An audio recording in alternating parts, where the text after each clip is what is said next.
हाय, स्वागत आहे तुमचे सोनालीज वर्ल्डमध्ये। तर आम्ही आता निघालो आहोत गुहागरला। आम्ही सावर्ड्यावरून आता गुहागरला निघालेलो आहोत आणि इथे बसची वाट बघत थांबलो होतो, कारण गावाला एवढे गाड्या वगैरे नसल्यामुळे शक्यतो आम्हाला जिकडे जायचं आहे गुहागरला तिकडे एवढ्या बसेस किंवा प्रायव्हेट गाड्या वगैरे नसतात।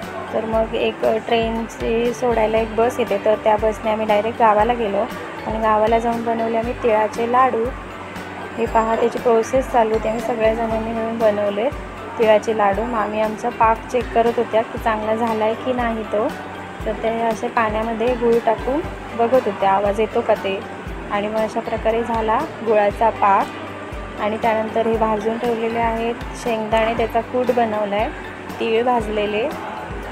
हे पहा, हे असे भाजून सगळं ठेवलं होतं आणि गुळाचा पाक झाल्यानंतर त्याच्यामध्ये पहिल्यांदा टाकले तीळ टाकून घेतले पहिले आणि मग ते मिक्स करून घेतलं। कारण आम्हाला तिळाचे लाडू बनवायचे होते, कारण दुसऱ्या दिवशी आमच्याकडे पूजा होती आणि संध्याकाळी हळदी कुंकू होतं। तर हळदी कुंकवासाठी तिळाचे लाडू तर लागतातच, पण आम्ही बाहेरून मागवण्यापेक्षा सगळ्यांनी असा विचार केला की घरी बनवू। त्याच्यामध्ये टाकला शेंगदाण्याचा कूट आणि ते व्यवस्थित मिक्स करून घेतलं।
मिश्रण तयार झालेले आहे।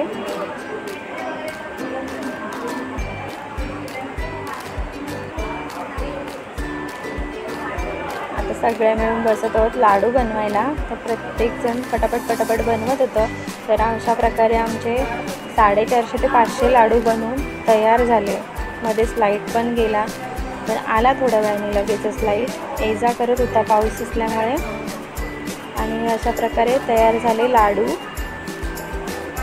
तुम्हाला माझा व्हिडिओ जर आवडला असेल तर लाईक, शेअर आणि सबस्क्राईब करायला विसरू नका।